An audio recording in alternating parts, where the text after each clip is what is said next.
నమస్కారం, సాక్ష్యం న్యూస్కి స్వాగతం. హెడ్లైన్ చూద్దాం.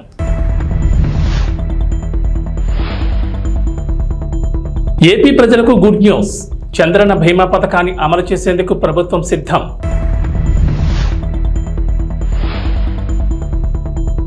ఏపీలో భారీగా ఐఏఎస్ల బదిలీలు.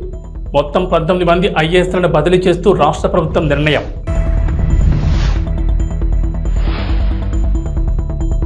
బీఆర్ఎస్ కు మరో షాక్. కాంగ్రెస్ కూటికి రాజేంద్రనగర్ ఎమ్మెల్యే ప్రకాష్ గౌడ్.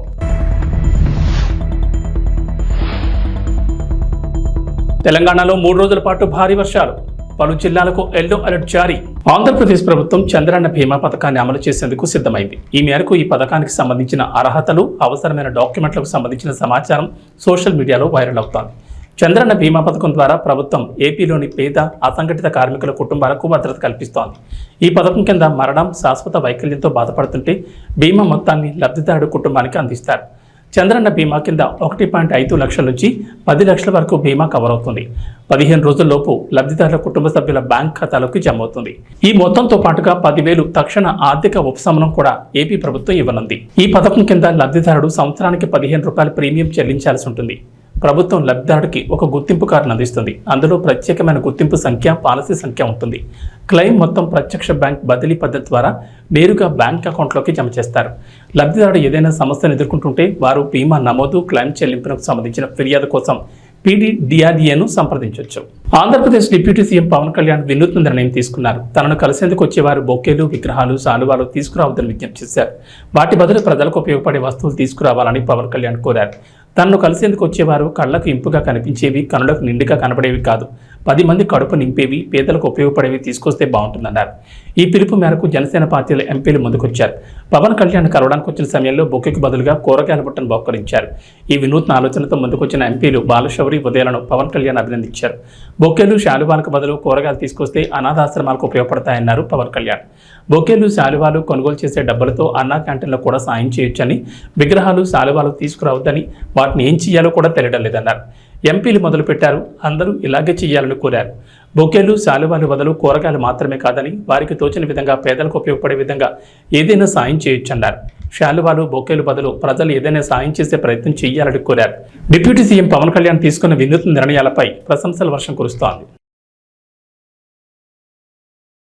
ఆంధ్రప్రదేశ్లో మరోసారి ఐఏఎస్ అధికారుల్ని ప్రభుత్వం బదిలీ చేసింది. మొత్తం 19 మంది ఐఏఎస్లను బదిలీ చేస్తూ రాష్ట్ర ప్రభుత్వ ప్రధాన కార్యదర్శి నీరబ్ కుమార్ ప్రసాద్ ఉత్తర్వులు జారీ చేశారు.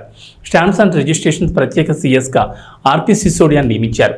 భూ పరిపాలన చీఫ్ కమిషనర్గా జి జయలక్ష్మి, అటవీ పర్యావరణ శాస్త్ర సాంకేతిక శాఖ ప్రత్యేక సీఎస్గా జి అనంతరామ్ నియమిస్తూ ఉత్తర్వులిచ్చారు. గ్రామ వార్డు సచివాలయాల శాఖ బాధ్యతల నుంచి అజయ్యను రిలీవ్ చేయగా వ్యవసాయ శాఖ డైరెక్టర్ హరికిరణ్ ను ప్రభుత్వం బదిలీ చేసింది. తెలంగాణలో రాజకీయ పరిణామాలు రోజురోజుకు మరింత ఆసక్తికరంగా మారుతున్నాయి. రేవంత్ రెడ్డి మొదలుపెట్టిన ఆపరేషన్ ఆకర్ష్లో భాగంగా ఇప్పటికే ప్రతిపక్ష బీఆర్ఎస్ పార్టీకి చెందిన 7 సిట్టింగ్ ఎమ్మెల్యేలు, 6 ఎమ్మెల్సీలు కాంగ్రెస్ కండువా కప్పుకోగా ఇప్పుడు మరో ఎమ్మెల్యే షాక్ ఇచ్చారు. రాజేంద్రనగర్ ఎమ్మెల్యే ప్రకాష్ గౌడ్ కూడా కాంగ్రెస్ కూటికి చేరుకునేందుకు సిద్ధమయ్యారు.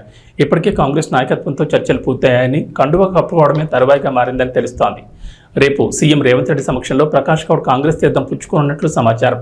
ప్రకాష్ గౌడ్తో పాటు మరో 2 మున్సిపల్ చైర్మన్లు కూడా కాంగ్రెస్ కూటికి చేరుకోనున్నారు. గత 3 నెలల క్రితమే రాజేంద్రనగర్ ఎమ్మెల్యే ప్రకాష్ గౌడ్ కూడా కాంగ్రెస్ కండువా కప్పుకునేందుకు సిద్ధమయ్యారన్న వార్తలు చక్కర్లు కొట్టాయి. కాంగ్రెస్ రాష్ట్ర నాయకత్వంతో చర్చలు కూడా పూర్తయ్యాయని, ఇక కండువా కప్పుకోవడమే తరువాయన్న సందర్భంలో బీఆర్ఎస్ పెద్దలు రంగంలోకి దిగారు. ప్రకాష్ గౌడ్తో మంతనాలు జరిపారు. బీఆర్ఎస్ పార్టీని వేడొద్దంటూ బుజ్జగింపులు జరిపారు. దీంతో ప్రకాష్ గౌడ్ మనసు మార్చుకోవడంతో చేరికకు అప్పుడు బ్రేక్ పడింది. కట్ చేస్తే ఇప్పుడు మళ్లీ బీఆర్ఎస్ నాయకత్వానికి షాక్ ఇస్తూ కాంగ్రెస్ పార్టీలో చేరేందుకు సిద్ధమయ్యారు. మొత్తానికి నాటకీయ పరిణామాల మధ్య ప్రకాష్ గౌడ్ చేరికపై క్లారిటీ వచ్చింది. హైదరాబాద్ నగరవాసులకు ట్రాఫిక్ కష్టాల నుంచి ఉపశమనం కలగనుంది. భాగ్యనగరంలో మెట్రో రైల్ 2వ దశ విస్తరణలో భాగంగా ఎల్బీ నగర్ నుంచి హయత్ నగర్ వరకు దాదాపు 7 కిలోమీటర్ల మేర నిర్మాణం చేపట్టనున్నారు. ఈ మార్గంలో మొత్తం 6 స్టేషన్లు రాబోతున్నాయి. సగటున కిలోమీటర్కు అటు ఇటుగా ఒక స్టేషన్ ప్రతిపాదించారు. విజయవాడ జాతీయ రహదారి కావడం, కొన్ని ప్రాంతాల్లో ఫ్లైఓవర్ల నిర్మాణం జరుగుతున్న నేపథ్యంలో మెట్రో స్టేషన్లు ఏర్పాటు చేసే ప్రాంతాలపై జాగ్రత్తలు తీసుకుంటున్నారు. రహదారికి 2 వైపుల నుంచి మెట్రో స్టేషన్కి ఎటువంటి ఇబ్బంది లేకుండా చేరుకోవడానికి వీలుగా వాటి స్థానాలను సర్దుబాటు చేస్తున్నారు. ఈ మేరకు నేషనల్ హైవేస్ అథారిటీతో కలిసి సమగ్ర ప్రాజెక్టు నివేదిక రూపకల్పనకు మెట్రో రైల్ అధికారులు తుది రూపించారు. 2వ దశ విస్తరణలో వేర్వేరు మార్గాల్లో 70 కిలోమీటర్ల మెట్రో రైల్ మార్గాల నిర్మాణాన్ని ప్రతిపాదించారు. ఇందుకు సంబంధించిన డిపిఆర్ పనులు పనులు ప్రస్తుతం జరుగుతున్నాయి. ఇందులో మియాపూర్ నుంచి ఎల్బీ నగర్ వరకు ఉన్న కారిడార్ 1కు పొడిగింపైన ఎల్బీ నగర్ హయత్ నగర్ మార్గం ఒకటి. ఈ మార్గంలో చింతలకుంట వద్ద ఒక స్టేషన్ ఏర్పాటు చేయనున్నారు. ఎల్బీ నగర్ నుంచి చింతలకుంట వరకు మధ్యలో మెట్రో రైల్ మార్గం ఉంటుంది. మిగతా 5 స్టేషన్లు ఎక్కడెక్కడ అనేది త్వరలోనే స్పష్టత రానుంది. హైదరాబాద్ నగరంలో మరోసారి పోలీసు కాల్పుల కలకలం చోటు చేసుకుంది. నాంపల్లి రైల్వే స్టేషన్ వద్ద అనుమానాస్పదంగా తిరుగుతున్న 2 వ్యక్తులను గుర్తించిన పోలీసులు వారిని ప్రశ్నించారు. ఈ సమయంలో వారిలో ఓ వ్యక్తి తన వద్ద గొడ్డలతో పోలీసులపై దాడికి యత్నించగా మరొకరు రాళ్లతో దాడి చేశారు. దీంతో అప్రమత్తమైన పోలీసులు వారి నుంచి తప్పించుకునే ప్రయత్నంలో కాల్పులు జరిపారు. వీరిని దోపిడీ దొంగల ముఠాగా పోలీసులు భావిస్తున్నారు. దొంగలు తమపై దాడికి ప్రయత్నించడంతో పోలీస్ డెకాయ్ టీం కాల్పులు జరిపింది. పోలీస్ కాల్పుల్లో 2కి తీవ్ర గాయాలు కాగా వారిని చికిత్స కోసం ఆసుపత్రికి తరలించారు. గాయపడిన వారిని ఉత్తరప్రదేశ్ చెందిన అనీస్ రాజ్గా గుర్తించారు. వీరితో పాటు గ్యాంగ్ చెందిన మరో 2 వ్యక్తులు ఉన్నట్లు పోలీసులు అనుమానిస్తున్నారు. కాల్పులు జరపడంతో వారు పరారయ్యారని పోలీసులు పేర్కొన్నారు. కాల్పుల్లో గాయపడ్డ వారిని దోపిడీ దొంగలుగా అనుమానిస్తున్నారు పోలీసులు. ఈ ఘటనపై కేసు నమోదు చేసిన పోలీసులు దర్యాప్తు చేపట్టారు. మాంగర్ బస్తీకి చెందిన దొంగల ముఠాగా పోలీసులు గుర్తించారు. ఫుట్పాత్పై కూర్చొని ఉన్న 4గురిని పోలీసులు ప్రశ్నించడంతో దాడికి ప్రయత్నించారు. మోపిదేవి మండల పరిధిలోని కొత్తపాలెం గ్రామంలో కరకట్టను ఆనుకుని కొలువుదీరిన శ్రీ దుర్గా కోటేశ్వర స్వామి వారి ఆలయంలో లక్ష కుంకుమార్చన దీపోత్సవం కార్యక్రమాలను వీనులు విందుగా నిర్వహించారు. వారాహి నవరాత్రి మహోత్సవాలను పురస్కరించుకుని గురువారం ఉదయం ఆలయ అర్చకులు జయంతి విద్యాసాగర్ శర్మ బ్రహ్మత్వంలో లక్ష కుంకుమార్చన నిర్వహించారు. మహిళా భక్తులు పెద్ద సంఖ్యలో పాల్గొని భక్తి శ్రద్ధలతో కుంకుమ పూజలు చేశారు. అమ్మవారి చాముండేశ్వరి దేవిగా భక్తులకు దర్శనమిచ్చారు. గురువారం సాయంత్రం నిర్వహించిన దీపోత్సవం కార్యక్రమంలో తొలుత మహిళలు కుంకుమార్చన పూజలు నిర్వహించి దీపారాధన చేశారు.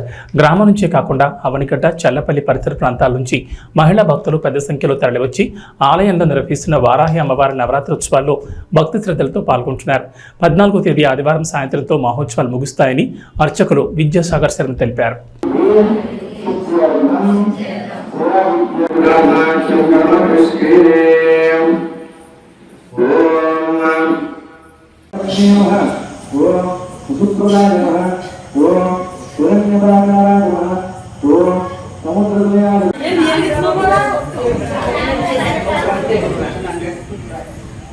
మగవాళ్ళు కూడా వెలిగించవచ్చు. కూడా వస్తే చేద్దాం వచ్చేస్తాను.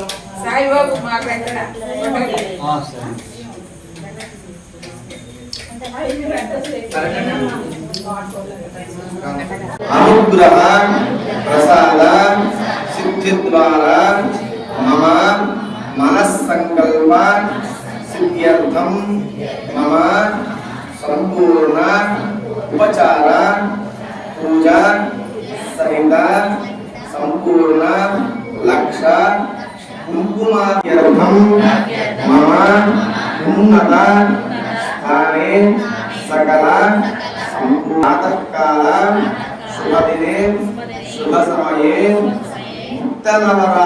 మంత్రాలయంలో జనసేన పార్టీ 4 మండల నాయకులతో కార్యకర్తలతో సమావేశం జరిగింది. ఈ సందర్భంగా జనసేన నాయకులు కొన్ని విమర్శలు చేశారు. వాటికి నాయకులు కార్యకర్తలు స్పందించి వివరణ ఇచ్చారు. 2019 ఎన్నికల్లో ఎమ్మెల్యేగా మంత్రాలయం నియోజకవర్గంలో పోటీ చేసి ఓడిపోయాను. జనసేన పార్టీ అధిష్టానం ఆదేశం ఏమిటంటే ఎమ్మెల్యేగా పోటీ చేసి ఓడిపోయిన వారే ఆ నియోజకవర్గ ఇన్ఛార్జిగా కొనసాగుతారని చెప్పారు. తాను అప్పటి నుంచి మంత్రాలయం నియోజకవర్గంలో 4 మండలాల్లో ప్రతి గ్రామంలో పర్యటించి కార్యకర్తల సమావేశాలు ఏర్పాటు చేసి కార్యకర్తలను చైతన్యపరిచి పార్టీని బలోపేతం చేశాను. కొన్ని గ్రామాల్లో జనసేన పార్టీ జెండా ఎగురవేశాను. నియోజకవర్గ ఇన్ఛార్జీలకు అంతకుముందు లెటర్ ప్యాడ్లు ఏమిచ్చినా అనంతరం నవంబర్ 2023 14 నియోజకవర్గాల అసెంబ్లీ కాన్స్టిట్యున్సీ లీడర్స్గా అధిష్టానం లెటర్ ప్యాడ్స్లో పంపడం జరిగింది. మిగిలిన 13 నియోజకవర్గాల్లో లేని సమస్య మంత్రాలయం నియోజకవర్గంలోనే ఎందుకు వచ్చింది? ఇప్పుడు ఆ నియోజకవర్గాల్లో వాళ్ళు ఇన్ఛార్జీలుగా కొనసాగుతున్నారా లేదా? నేను నా పైన వాళ్లకు ఫోన్ చేయడం జరిగిందని, మీరు ఇన్ఛార్జ్ కాదని ఎవరు చెప్పారని అన్నారు. కౌతాళ గ్రామం నుంచి పెద్ద సంఖ్యలో మంత్రాలయానికి వచ్చి జనసేన పార్టీ ఇన్ఛార్జ్ వాల్మీకి లక్ష్మణ్ ఆధ్వర్యంలో జనసేన పార్టీలో చేరారు. సులేకేరి గ్రామం నుంచి కూడా వచ్చిన ప్రజలు జనసేన పార్టీలో చేరారు. వాళ్ళందరూ కూడా పవన్ కళ్యాణ్ మీద అభిమానంతో జనసేన పార్టీ ఆశయాలను మెచ్చి పార్టీలో చేరామని, ఇక నుంచి పవన్ కళ్యాణ్ జనసేన పార్టీకి అండగా ఉండి పార్టీ పటిష్టత కోసం కృషి చేస్తామని తెలిపారు. లీడర్లు అయితేనేమి చాలా మంది కూడా చాలా కృషి చేశారు. గెలుపునకు చాలా వాళ్ళ శక్తివంతం లేకుండా కృషి చేశారు. ఇకపోతే ముఖ్యమైన క్లారిటీ ఇవ్వదలుచుకున్నాను. ఎవరైనా మా కార్యకర్తలు కూడా చాలా మంది కూడా నాయకులు చెప్పిన దానికి మా కార్యకర్తలే జవాబు ఇవ్వడం జరిగింది. ఇంకా ఫైనల్ గా నేను మీకు చెప్పదలుచుకున్నది ఏమంటే, మా మంత్రాలయం నియోజకవర్గంలో ఉండే నాయకులైతేనేమి, కార్యకర్తలైతేనేమి, క్రియాశీలక సభ్యులైతేనేమి, ప్రతి ఒక్కరికి నేను ఒక క్లారిటీ ఇవ్వదలుచుకున్నాను. అది ఏమిటంటే, నవంబర్ నెల 23వ తారీఖున పార్టీ ఒకటి ఆదేశించింది. ఏమని ఆదేశించింది? 14 నియోజకవర్గాల కాన్స్టిట్యూన్సీ లీడర్స్ అనేది ఒకటి మాకు లెటర్ ప్యాడ్ లో ఇంటికి రావడం జరిగింది. అది మేము దాని ప్రకారంగా మేము నడుచుకుంటున్నాము. కాబట్టి నా ఒక్కడే కాదు, ఇక్కడ మంత్రాల నియోజకవర్గం ఒకటే కాదు, 14 నియోజకవర్గాల్లో ఇప్పుడు దీంట్లో పేపర్లో ఎవరైతే ఉన్నారో వాళ్లే ఇన్ఛార్జీలుగా కొనసాగుతున్నారు. ఈ 13 నియోజకవర్గాల్లో లేని సమస్య మంత్రాలయంలో ఎందుకు వచ్చింది? కాబట్టి నేను ఒక క్లారిటీ ఇవ్వదలుచుకున్నాను. అది మేము 14 నియోజకవర్గాల్లో మేము ఇన్ఛార్జీలుగా కొనసాగుతున్నాము. మేము కాన్స్టిట్యూన్సీ లీడర్స్ అని దాంట్లో చెప్పిన ఇన్ఛార్జ్ అనే దాని అర్థము. కాబట్టి మేము ఆ ఇన్ఛార్జి 23వ తారీఖున మాకు లెటర్ ప్యాడ్ లో కాన్స్టిట్యూన్సీ లీడర్ ఇచ్చింది. దీనికి ఒక టైము కానీ ఒక లిమిట్ కానీ లేదు. మరి ఇది కంటిన్యూషన్ ఉంటుంది దీనికి. ఎందుకంటే ఇది ఫైనల్ లెటర్ అందరికి 14 నియోజకవర్గాల వాళ్ళకి కూడా ఇది ఇంతకుముందు ఏమి ఇచ్చినా కూడా మాఫీ. ఇది మాత్రం జనసేన పార్టీ నుంచి పార్టీ ఆదేశం ప్రకారంగా వచ్చిన లెటర్ ఇది. దీన్ని మీకు చూపిస్తున్నా, దీన్ని మీకు పత్రికా విలేకరుల ద్వారా ఈ టీవీ ఛానల్స్ ద్వారా మీ అందరి దృష్టికి తీసుకొస్తున్నా. ఇకపోతే మన అందరూ కూడా నిన్న కొంతమంది ఏదో విమర్శించినా కూడా అది నేను పట్టించుకోవడం లేదు. కాకపోతే కొంతమంది నాయకులు వాళ్ళకి దేనివల్లనో ఒకవేళ అసంతృప్తి ఉండొచ్చు. నేను అందరూ కూర్చొని మాట్లాడుకొని ఆ ప్రాబ్లమ్స్ రావడం జరిగింది. కానీ వాళ్ళు కవతాళం మండలంలో ప్రతి ఒక్క నాయకుడు కూడా మనకు అందుబాటులో ఉండి ఇప్పటి నుంచి మనకు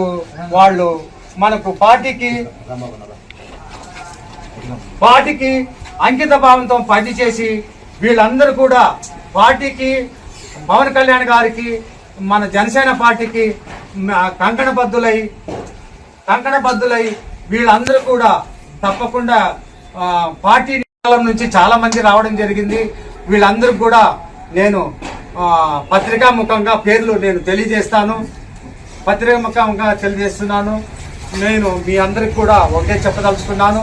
ఇప్పుడు చేరిన వాళ్ళకి కూడా చాలా మంది వచ్చారు. వాళ్ళందరినీ కూడా నేను పార్టీ కండువలేసి ఆహ్వానించడం జరిగింది. వాళ్ళందరికీ కూడా నేను అండగా ఉంటా. ఏం సమస్య వచ్చినా నేను తీర్చడానికి నేను సిద్ధంగా ఉంటా. ఇప్పుడు ఈ సభాముఖంగా నేను చెప్పేది ఏమిటంటే సులేకేర్ నుంచి కూడా రావడం జరిగింది. సులేకేర్ నుంచి కూడా రావడం జరిగింది. కవతాళం టౌన్ నుంచి కూడా రావడం జరిగింది. తర్వాత వీళ్ళందరూ కూడా తొందరలో మేము మీటింగ్ ఏర్పాటు చేసి పెద్ద ఎత్తున అభ్యర్థులు అంటే చాలా మంది ప్రజలు మన పార్టీలోకి రావడానికి ఉవ్విళ్ళూరుతున్నారు. వాళ్ళందరికీ మరి సభ పెట్టి నేను తప్పకుండా వాళ్ళని అందరూ కూడా పార్టీలోకి ఆహ్వానిస్తా. ఇకపోతే ఇక్కడ ఉన్న వాళ్ళకి కూడా అందరికీ నేను చెప్తున్నా ఒకే మాట. ఎందుకంటే వీళ్ళను ఎప్పుడు కూడా నేను కంటికి రెప్పలా కాపాడుకుంటాను. ఎవరికి ఏ సమస్య వచ్చినా నేను అండగా ఉంటా. నేను దాంట్లో వెనుకొచ్చే ప్రసక్తే లేదు. మన కోసిక మండలం నుంచి వీరారెడ్డి ఉన్నాడు, తర్వాత పెద్దగడమ మండలం నుంచి బజార్ ఉన్నాడు, తర్వాత కవతాళం మండలం నుంచి మన సింగరాయకొండ మేజర్ పంచాయతీలో వైసీపీకి చెందిన సర్పంచ్ తాటిపర్తి వనిజ, పంచాయతీ కార్యదర్శి రామకోటయ్య మధ్య వార్ పతాక స్థాయికి చేరుకుంది. ప్రకాశం జిల్లా సింగరాయకొండ మండలంలో మేజర్ పంచాయతీ అయిన సింగరాయకొండ పంచాయతీలో జూనియర్ అసిస్టెంట్ తన గదికి తాళం వేసుకుని సెలవుపై వెళ్లడం జరిగింది. పంచాయతీ కార్యదర్శి జూనియర్ అసిస్టెంట్ రికార్డులు మాయించేసి అవినీతి చేస్తున్నారంటూ రికార్డు అసిస్టెంట్ గదికి వేసిన తాళంపై మళ్లీ తాళం వేశారు. సర్పంచ్ వనజ గదికి తాళం వేసిన విషయంపై ప్రకాశం జిల్లా జాయింట్ కలెక్టర్ ఫిర్యాదు చేశారు జనసేన నాయకులు. ఫిర్యాదుపై విచారణకు వచ్చిన డీపీఓ ఉషారాణి పంచాయతీలో జరుగుతున్న విషయాలపై నామమాత్రంగా విచారించి అవినీతి చేసిన వారిపై చర్యలు తీసుకుంటామని వెళ్లిపోయారు. ఈ రోజు కార్యదర్శిపై అధికారుల నుంచి ఉత్తర్వులు వచ్చాయంటూ హడావిడిగా రికార్డు గదికి వేసిన తాళాలు పోలీసుల సమక్షంలో పగలగొట్టి రికార్డులు స్వాధీనం చేసుకున్నారు. సర్పంచ్ సమక్షంలోని పూర్తి విచారణ చేపడతామని చెప్పిన అధికారులు పంచాయతీ సర్పంచ్కి సమాచారం ఇవ్వకుండా అవినీతికి పాల్పడిన కార్యదర్శి చేత తాళాలు పగలగొట్టి రికార్డులు స్వాధీనం చేసుకోమని ఎలా ఆదేశాలు ఇస్తారని అధికారులపై మండిపడుతున్నారు సర్పంచ్ వర్గీయులు.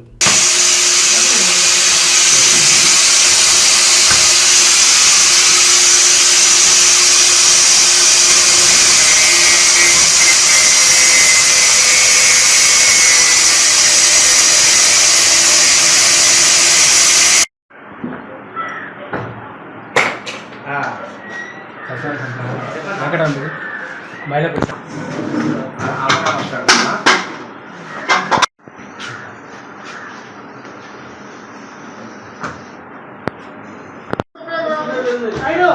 మీరు ఆఫీస్ రండి, మీరు అక్కడ కూర్చోవాలి, మీరు అక్కడ కూర్చొని రాసుకోమని చెప్పండి.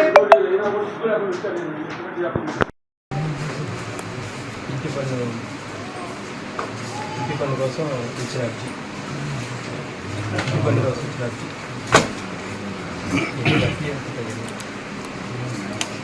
BLR files 2019, BLR file 2019.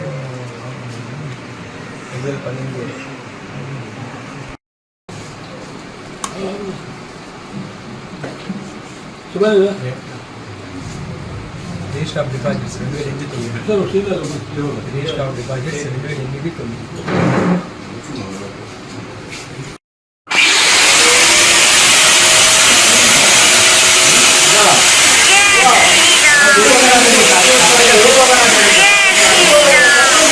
శంకరాగూడ panchayat కార్యదర్శిగా 4 నెలల నుంచి చేస్తున్నాను.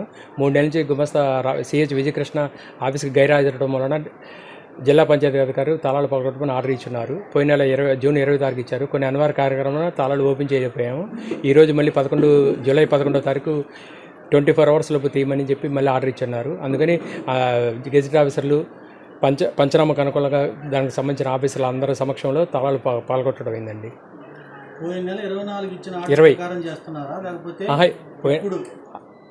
ఈరోజు పోయిన నెల 20 తారీఖు ఆర్డర్ ఇచ్చారు. రిమైండర్కి మళ్ళీ ఈరోజు ఇంకో ఆర్డర్ ఇచ్చారు, మళ్ళీ 24 hours తీయమని. అందుకని ఈరోజు తాళం తీసే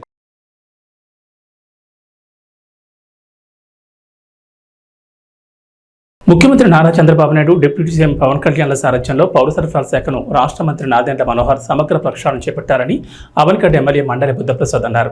రాష్ట్ర ముఖ్యమంత్రి నారా చంద్రబాబు నాయుడు, రాష్ట్ర ఉప ముఖ్యమంత్రి కొణిదెల పవన్ కళ్యాణ్ నేతృత్వంలో రాష్ట్ర ప్రభుత్వ సహకారంతో రాష్ట్ర వినియోగదారుల వ్యవహారాలు, ఆహార, పౌర సరఫరాల శాఖ మంత్రి నాదెండ్ల మనోహర్ ఆదేశాల మేరకు రాష్ట్ర వ్యాప్తంగా చేపట్టిన సబ్సిడీపై బియ్యం, కందిపప్పు విక్రయాల కేంద్రాన్ని అవనిగడ్డ ఎమ్మెల్యే మండలి బుద్ధప్రసాద్ గురువారం చల్లపల్లి రైతు బజార్లో ప్రారంభించారు.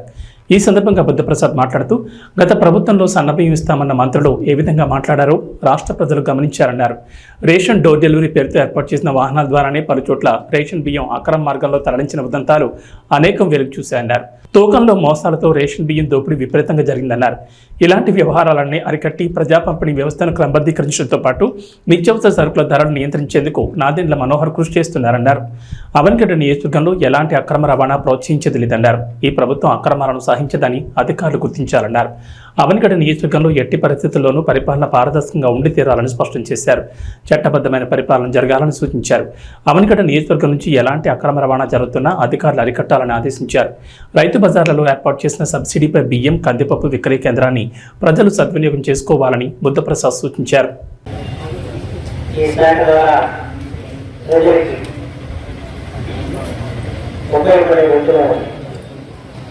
కార్యక్రమం చేయాలని ప్రారంభించి మొట్టమొదటిగా ఈరోజున ఈ సరస్వైన ధరలో నాణ్యమైన సరుకులు అమ్మకాలు పెట్టి ఈ కార్యక్రమం ఇక్కడ ప్రారంభించడం జరిగింది. ప్రస్తుతం ఈ కార్యక్రమం రైతు బజార్ ఉన్న చోట మాత్రమే ప్రారంభించుకున్నాం. అరగంటలో ఉన్న ఒక రైతు బజార్ కంటే ఇక్కడ మన కార్యక్రమాలు ప్రారంభించుకోవడం జరిగింది. దీనికి రైస్ మిల్లర్స్ అసోసియేషన్ సహకారం దీంట్లో మనకి ఇవాళ కందిపప్పు బయట దాదాపు 180 రూపాయలు, దాని విలువ 160 రూపాయలు మనం అందుతుంది. అలాగే బియ్యం 50 రూపాయలు 85 పైసలు బయట ఉంటే కేవలం 49 రూపాయలకి ఇక్కడ మంచి స్టీములు బీపీటీ సోని మసూరి బియ్యాన్ని ఇక్కడ అందించే కార్యక్రమం. అలాగే బియ్యం వచ్చి బీపీటీ సోనా మసూరి 52 రూపాయలు 40 పైసలు బయట ఉంటే దాని వలన 42 రూపాయలు అందిస్తుంది. దీనికి వాళ్ళు వినియోగదారు అందరూ కూడా దీన్ని వినియోగించుకోవచ్చు. దీనికి మనకు ప్రత్యేకించి రేషన్ స్టాకులు సామాన్యం లేదు. రేషన్ స్టాక్ చేసే కార్యక్రమాలు జరుగుతూ ఉంటాయి. దానివల్ల ప్రజలందరూ కూడా ఈ ధర పెరిగిపోయి ఇబ్బంది పడుతున్న సమయంలో ఒంటైనా ఉత్సవం కలిగించాలని చెప్పిన ఆలోచనతో ఈ కార్యక్రమం ప్రారంభించడం జరిగింది. అంటే దీని అందరూ కూడా సద్వినియోగం చేసుకోవాలని మన రైతు బజార్ మన అన్ని జిల్లాలో చాలా RRR మూవీతో పాన్ ఇండియా స్టార్కి ఎదిగిన రామ్ చరణ్కు ఉత్తరాదిని కూడా పెద్ద ఎత్తున అభిమానులు ఉన్నారు. చరణ్ తాజా చిత్రం గేమ్ చేంజర్ కోసం ఆయన ఫ్యాన్స్ ఆతృతగా ఎదురుచూస్తున్నారు. సుకుమార్, బుచ్చిబాబు సినిమాలు కూడా లైన్లో ఉన్నాయి. మరోవైపు ఇప్పటికే రామ్ చరణ్ వద్ద ఎన్నో ఖరీదైన కార్లు ఉన్నాయి. తాజాగా ఈ ఖాతాలో మరో ఖరీదైన కారు చేరింది. Rolls Royce latest version spectra కారును చరణ్ కొన్నారు. దీని ధర ఏకంగా 7.5 కోట్లని సమాచారం. తాజాగా ముంబైలో జరుగుతున్న ప్రముఖ వ్యాపారవేత్త ముఖేష్ అంబానీ కొడుకు అనంత్ అంబానీ వేడుకలకు వెళ్లడానికి శంషాబాద్ ఎయిర్పోర్ట్కు ఈ కారులోనే చరణ్ వెళ్లారు. తన భార్య ఉపాసన, కూతురు క్లీంకారాలతో కలిసి ఆయన ముంబై వెళ్లారు. ఎయిర్పోర్ట్కు కారును చరణ్ స్వయంగా డ్రైవ్ చేసుకుంటూ వచ్చారు. మరోవైపు హైదరాబాద్ సిటీలో ఈ కారు ఫస్ట్ కస్టమర్ చరణ్ కావడం గమనార్హం. వచ్చే ఏడాది పాకిస్తాన్ వేదికగా ఛాంపియన్స్ ట్రోఫీ జరగనున్న విషయం తెలిసిందే. ఈ టోర్నీ షెడ్యూల్కు సంబంధించిన ముసాయిదాను సైతం పాకిస్తాన్ క్రికెట్ బోర్డు ఇప్పటికే ఐసీసీకి అందజేసింది. అయితే రెండు దేశాల మధ్య గత కొన్నేళ్లుగా నెలకొన్న ఉద్రిక్తతల నడుమ భారత్ పాకిస్తాన్లో పర్యటించేందుకు విముక్తి చూపుతోంది. హైబ్రిడ్ మోడల్లో టోర్నీ నిర్వహించాలని బీసీసీఐ ఐసీసీని కోరినట్లు వార్తలు వస్తున్నాయి. ఈ వివాదం కొనసాగుతుండగానే పాకిస్తాన్ మాజీ ఆల్రౌండర్ షాహిద్ అఫ్రిది విరాట్ కోహ్లీని ఉద్దేశించి ఆసక్తికర వ్యాఖ్యలు చేశారు. ఇరు దేశాల మధ్య ఉద్రిక్తతలను పక్కన పెట్టి విరాట్ కోహ్లీ ఒకసారి పాకిస్తాన్లో పర్యటించాలని అఫ్రిది కోరాడు. భారత స్టార్ ప్లేయర్ విరాట్ ఒక్కసారి పాకిస్తాన్ గడ్డపై అడుగుపెడితే ఇక్కడ అభిమానుల నుంచి లభించే ప్రేమాభిమానులకు ముగ్ధరవుతాడని చెప్పుకొచ్చాడు. ఛాంపియన్స్ ట్రోఫీ కోసం భారత్ జట్టు పాకిస్తాన్లో పర్యటించడాన్ని నేను స్వాగతిస్తున్నా. మేము గతంలో భారత్లో పర్యటించినప్పుడు మాకు గొప్ప గౌరవం, ప్రేమ లభించాయి. భారత్ చివరిసారిగా 2005లో పాకిస్తాన్లో పర్యటించినప్పుడు కూడా ఇదే జరిగింది. భారత్, పాకిస్తాన్ దేశాల్లో ఆయా జట్ల పర్యటనలను రాజకీయాలకు దూరంగా ఉంచాలి. రెండు జట్లు తలపడడాన్ని మించింది మరొకటి లేదని షాహిద్ అఫ్రిది అన్నాడు. ఇక వాతావరణ విషయానికి వస్తే అల్పపీడన ద్రోణి ప్రభావంతో రాష్ట్రంలో 3 రోజుల పాటు భారీ వర్షాలు కురుస్తాయని వాతావరణ శాఖ తెలిపింది. శుక్రవారం నుంచి ఆదివారం వరకు పలు జిల్లాల్లో భారీ వర్షాలకు అవకాశం ఉందని పేర్కొంది. ఈ మేరకు ఎల్లో అలర్ట్ హెచ్చరికలు జారీ చేసింది. ఆదివారం కొమరం భీం, ఆసిఫాబాద్, మంచిర్యాల, నిర్మల్, నిజామాబాద్, జగిత్యాల, పెద్దపల్లి, జయశంకర్ భూపాల్పల్లి, ములుగు, భద్రాద్రి కొత్తగూడెం, సంగారెడ్డి, మెదక్, కామారెడ్డి తదితర జిల్లాల్లో ఉరుములు, మెరుపులు, ఈదురుగాలతో కూడిన భారీ వర్షాలు పడతాయని తెలిపింది. గురువారం తూర్పు మధ్య తెలంగాణలోని పలు చోట్ల మోస్తరు నుంచి భారీ వర్షాలు కురిశాయి. ఉత్తర, తూర్పు, మధ్య తెలంగాణలో శుక్రవారం సాయంత్రం మోస్తరు నుంచి భారీ వర్షాలకు అవకాశం ఉందని ఐఎండీ అంచనా వేసింది. దక్షిణ తెలంగాణలో అక్కడక్కడ తేలికపాటి జల్లులు పడతాయని పేర్కొంది. హైదరాబాద్ నగరంలోనూ సాయంత్రం వర్షం కురిసే అవకాశం ఉందని తెలిపింది. నైరుతి రుతుపవనాలు చురుగ్గా మారడంతో రాబోయే 2 వారాల్లో రాష్ట్ర వ్యాప్తంగా వర్షాలు కురుస్తాయని ఐఎండీ అధికారులు తెలిపారు. ఈ బులెటిన్ విశేషాలు. నమస్కారం.